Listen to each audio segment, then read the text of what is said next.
In a high-profile diplomatic summit in Washington, the U.S. Prime Minister Robert Lancaster stood confidently at the podium addressing an international audience. Beside him sat leaders from different nations, including Miguel Ramirez, a self-made Filipino billionaire known for his sharp business mind and unwavering patriotism. The topic? Economic policies and international trade. But Lancaster, infamous for his controversial statements, had other plans. Smirking, he leaned into the mic. You know, it's always interesting dealing with certain developing nations. Some of them are just so desperate to prove they belong at the big table, don't you think? The audience shifted uncomfortably. Lancaster turned toward Miguel with a mocking grin. Take the Philippines, for example. Hard-working people, sure, but real power, real influence? He chuckled. That's something you can't just buy, no matter how many factories you build. The room fell silent. Miguel's fingers curled into a fist under the table. He had heard enough. A murmur spread through the crowd. Some gasped, others leaned forward, waiting to see Miguel's reaction. Miguel slowly stood, his powerful presence filling the room. He adjusted his suit, walked up to Lancaster, and without warning, slap. The sound echoed through the conference hall. Lancaster stumbled back, holding his cheek, eyes wide with shock. The entire room froze, gasps, cameras flashing wildly.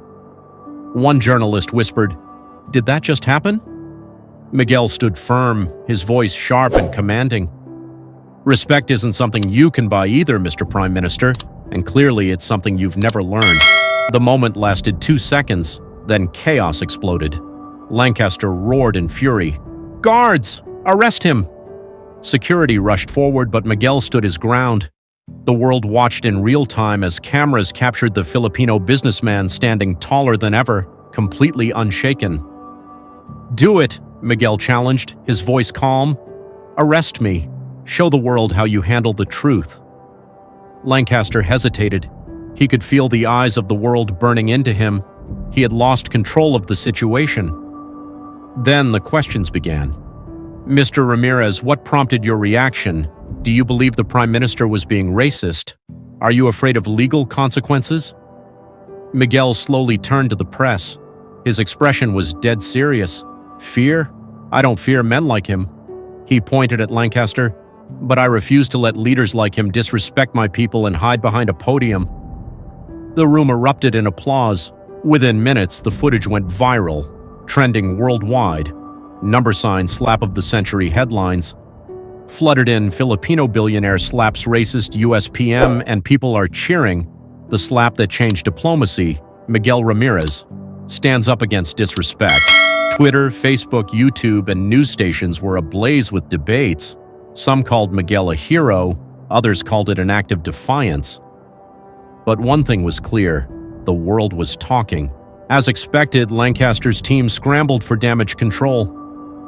"The Prime Minister does not condone violence," his press secretary stammered. But Mr. Ramirez's actions were unprovoked, yet leaked footage showed everything.